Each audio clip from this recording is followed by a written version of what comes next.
Hello everyone, this is the second of the videos that the English Phonetics 3 staff has created in order to remediate some very specific pronunciation problems.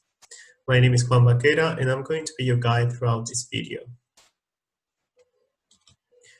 In this specific video, we're going to work with the topic of open vowels. But before analyzing each vowel in detail, we're going to see what a vowel is.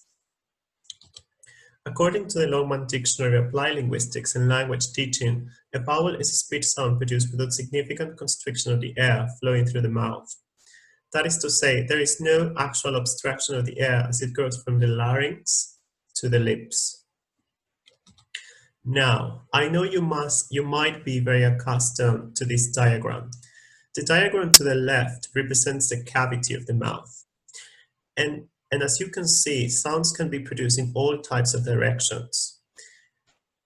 Look at the diagram to the right. The tongue can move to the front and to the back of the mouth. Also, the tongue can move up and down. And the mouth can be closed and open, depending on jaw movement. We're going to see that.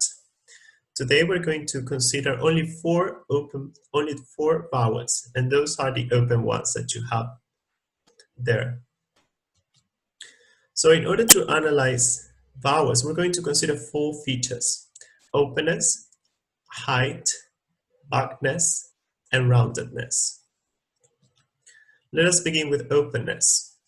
Vowels can differ from one another according to the extent to which the jaws, these are your jaws, are either open or closed, not fully closed, of course.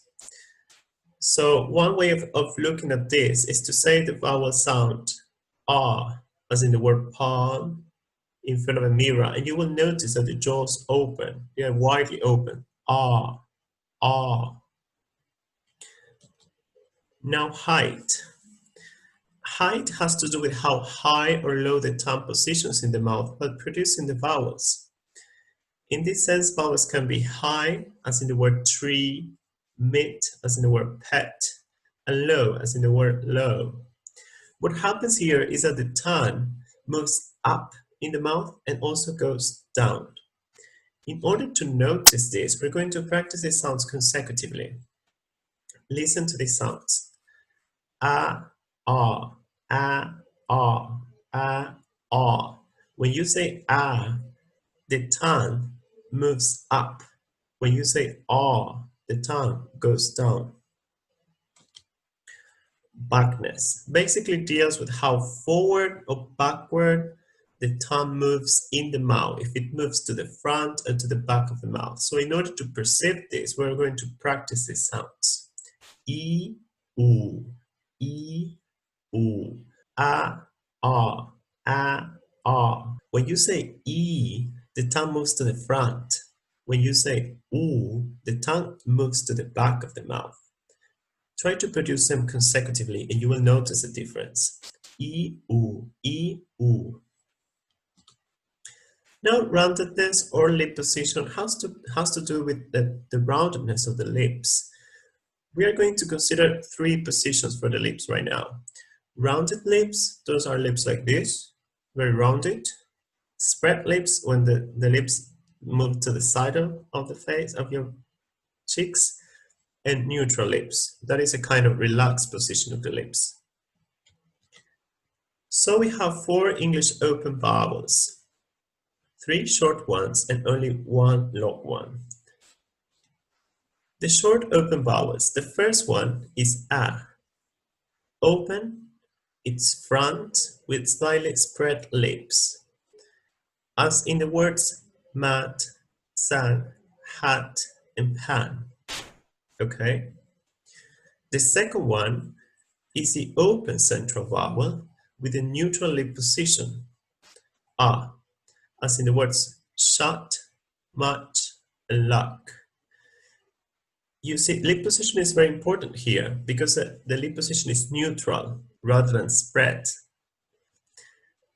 And the third one and last short open vowel is O. It's low, but with slightly rounded lips, as in the words want, rock, and gone. Okay? Now practice these sentences so that you tell the difference between the first one and the second one. I didn't like the match much. I didn't like the match much. Also, you can practice with this other sentence. I studied English at school in London last summer. I studied English at school in London last summer. London last summer. Here you have all open central vowels. Okay. Now the long open vowel. This is a very low open vowel. It's back with the neutral position of the lips. That means that it's kind of relaxed. As in the words far, hard, and march. You can pause this video to practice. Now let us get to work. We're going to first focus on some tongue twisters so that we practice specifically every open vowel, and then we're going to move into the sounds in context. So let us practice these tongue twisters together. You can pause this video, remember.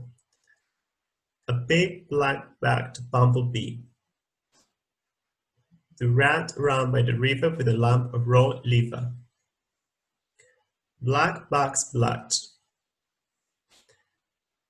In this case, it's not necessary to say them fast because you're focusing on the sounds. Let us practice now with these ones. Double bubble gum bubbles double. Double bubble gum bubbles double. Beautiful bubbling brooks bubble between blossoming banks. Blossoming banks. Okay? If you find yourself in doubt, try to focus on lip position. I put black's boots with a blacking brush. Put black's boots with a blacking brush. Great. Now you're ready to pay attention to the sounds in context. We're going to pay attention and to see the second part of an interview that actress Emma Watson has with a British journalist, Rennie Lodge, on her book. Pay attention to the way that Rennie uses the sounds, specifically to the last sound or larger conversation. She makes it emphatic. Incredibly busy. It's been a very overwhelming year and a bit, yes. Yeah. Yes. How are you feeling, coping? So I've sort of spent the last year sort of like trying to accept what was happening first and foremost, and then being like, okay, well, what can I do with this? And so it's been interesting. The podcast is really fun to make.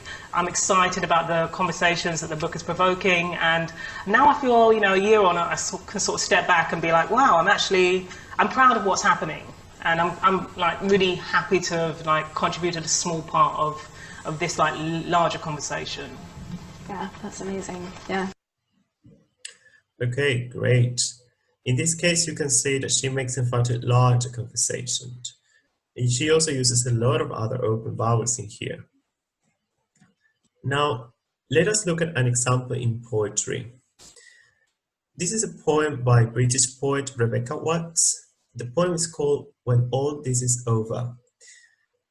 Anyways, I want you to pay attention to the open vowels. The sounds that she produces in some way make up for the whole rhythm of the poem. Let us listen to it. When all this is over, I mean to run fast, where the buzz of machines and the humdrum of walls and the flummox of words are behind me. When no one, not even myself, observes me. Oh yes, I intend to run in the dark, where the thud of the feet eclipses the thud of the heart, where a chill night bites me and a slick sweat coats me, and street lamps gild me, and church bells ring me. Good. You can practice this poem also. In this poem in particular, you can see how she uses all of the open vowels. It's a very good example of how vowel production can work throughout the rhythm and the tone of a poem. Okay, guys, Remember to practice. Practice makes better. You can go back to this video. You can consult all the sources if you wish to. And I hope you enjoyed this video as much as I did. Thank you for watching. Bye.